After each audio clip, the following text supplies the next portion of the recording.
अस्सलाम वालेकुम dear first year students. जैसा कि आप लोगों को पता चल गया होगा, एक वीक के लिए और छुट्टियां एक्सटेंड कर दी गई हैं। तो हम आप लोगों के साथ सिंसियरिटी शो करते हुए आप लोगों की ऑनलाइन क्लासेस जारी रखे हुए हैं। तो इसलिए आपकी भी रिस्पॉन्सिबिलिटी बनती है कि डेली बेसिस पे अपना साथ साथ काम करते जाएं।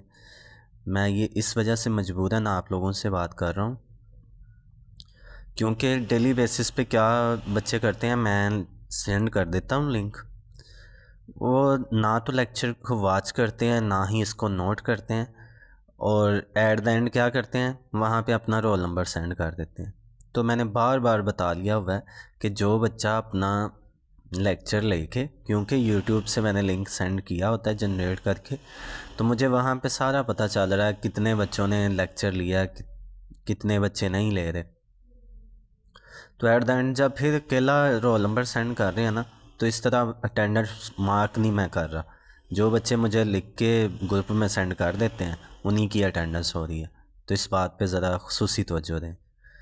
तो आज का हमारा जो टॉपिक है, जियो stationery orbit, very very important long question है ये भी। लास्ट टाइम आर्टिफिशियल ग्रेविटी पढ़ा था, वो भी लॉन्ग के लिए इम्पोर्टेंट था। ऑलमोस्ट इसी चैप्टर के अंदर सबसे ज़्यादा लॉन्ग है। तो जियो स्टेशनरी ऑर्बिट की अगर हम बात करें तो इसके लिए हमें जियो सिंक्रोनियस सैटेलाइट और जियो स्टेशनरी सैटेलाइट, इन दोनों के बारे में सीखना है। तो ये मैंने अर्थ कंसिडर की हुई है। लेट्स अभी 8 बजे का टाइम है। तो एक शख्स ज़मीन के ऊपर यहाँ पे खड़ा हुआ है पॉइंट ए पे।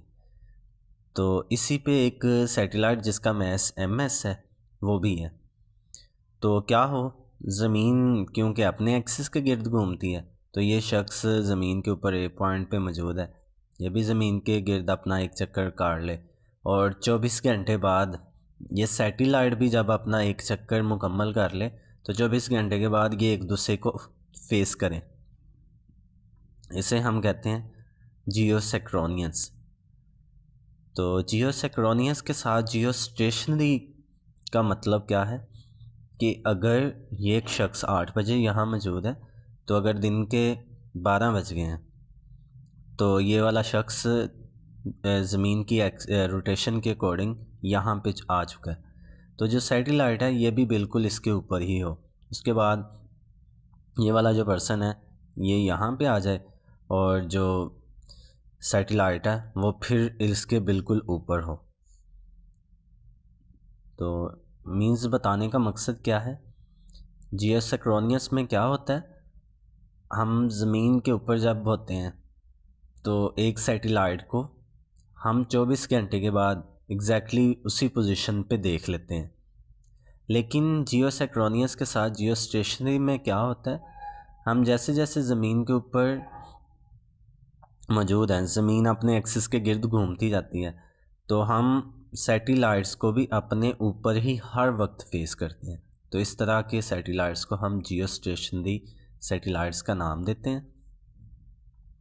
तो अब जियो स्टेशनरी सैटेलाइट क्या होगा, satellite whose motion is synchronise with the motion of earth. Synchronise का मतलब होता है मैच कर जाना, मिल जाना। तो ऐसे सैटेलाइट्स जिनकी मोशन मैच की होती है, मींस जितनी स्पीड के साथ ज़मीन अपने एक्सिस के गिर्द घूमती है उतनी ही स्पीड के साथ वो सैटेलाइट भी ज़मीन के गिर्द घूमे, तो ऐसे सैटेलाइट्स को हम जियो स्टेशनरी सैटेलाइट्स का नाम देते हैं। तो इसके अलावा ऐसे भी आप डिफ़ाइन कर सकते हैं जियो स्टेशनरी सैटेलाइट को, satellite which appear to be at rest with respect to earth. वो सैटेलाइट जो हमें ज़मीन के लिहाज से रेस्ट में नज़र आता है। ज़ाहिर सी बात है, ज़मीन अगर अपने एक्सिस के गिर्द 24 घंटों में एक चक्कर मुकम्मल कर रही है, तो जियो स्टेशनरी सैटेलाइट वो सैटेलाइट होगा, जियो मीन ज़मीन, स्टेशनरी एट रेस्ट, जो कि ज़मीन के लिहाज से हमें साकन नज़र आ रहा होगा, रेस्ट की फॉर्म में नज़र आएगा। तो ऐसे सैटेलाइट को हम जियो स्टेशनरी सैटेलाइट का नाम देते हैं। अब अगली मोस्ट इम्पॉर्टेंट बात, किसी सैटेलाइट का ज़मीन के लिहाज से रेस्ट में नज़र आना, ये उस सैटेलाइट का कमाल ही होता, बल्कि ये सारा कमाल उस ऑर्बिट का है जिसके अंदर एक जियो स्टेशनरी सैटेलाइट रहता है। तो जियो स्टेशनरी ऑर्बिट फिर क्या होता है? There are the orbits around the earth, ज़मीन के गिर्द कुछ ऐसे ऑर्बिट्स मौजूद हैं in which the motion of a satellite, जिसमें सैटेलाइट की जो मोशन होती है इज़ सिंक्रोनाइज, उसको सिंक्रोनाइज कर दिया जाता है, मैच कर दिया जाता है विद द मोशन ऑफ अर्थ। तो ऐसे सैटेलाइट्स जिनकी मोशन ज़मीन की मोशन के साथ मैच हुई हो, ऐसे सैटेलाइट्स को हम ऐसे ऑर्बिट्स को हम जियो स्टेशनरी ऑर्बिट्स कहते हैं। तो अब ये जो हम जियो स्टेशनरी ऑर्बिट्स की बात कर रहे हैं, इनका फ़ायदा क्या है, ये शॉर्ट आंसर के लिए अलग से पेपर में आया हुआ है काफ़ी दफ़ा। तो जियो स्टेशनरी ऑर्बिट्स को हम नेविगेशन के लिए इस्तेमाल करते हैं। नेविगेशन मीन्स हमारा कोई भी दुश्मन कंट्री है, हमारे एनिमीज़ समंदर से हमारे ऊपर अटैक करना चाहते हैं, तो ये जो जियो स्टेशनरी ऑर्बिट्स हैं इनके थ्रू हम ये पता चला सकते हैं कि एक हमारा जो दुश्मन है समंदर के अंदर वो हमारे से कितने फासले के ऊपर है। इसके अलावा इंटरनेशनल कम्युनिकेशन, हम ऑल ओवर द वर्ल्ड इन्हीं जियो स्टेशनरी ऑर्बिट्स की बदौलत सबसे राब्ते में है। इसके अलावा जो वेदर इंफॉर्मेशन है हमें पहले से महकमा मौसमियात वाले बता देते हैं, आज स्मोक पड़ेगी, आज फॉग होगी, बारिश होगी, दिन बहुत गर्म होगा, दिन बहुत सर्द होगा। तो ये तमाम चीज़ें हमें इन जियो स्टेशनरी ऑर्बिट्स की बदौलत पता चलती हैं। अब अगली बात कि एक जो सैटेलाइट है उसको हम ज़मीन से कितनी बुलंदी पे रखें, वो ऑर्बिट ज़मीन से कितनी दूरी पे है, जहाँ पे एक सैटेलाइट हमें ज़मीन के लिहाज से साकन नज़र आता है, तो उसका हमने एक मैथमेटिकल फार्मूला ड्राइव करना है और हम देखेंगे कि उस सैटेलाइट की हाइट कितनी होगी। एज़ वी नो दैट, जैसा कि हम जानते हैं ऑर्बिटल वेलोसिटी का formula V not is equal to capital G capital M over R का स्क्वायर रूट, इसको इक्वेशन नंबर 1 कह दिया। इसी तरह आप लोगों ने डिस्टेंस फार्मूला पढ़ा हुआ है, S is equal to V T.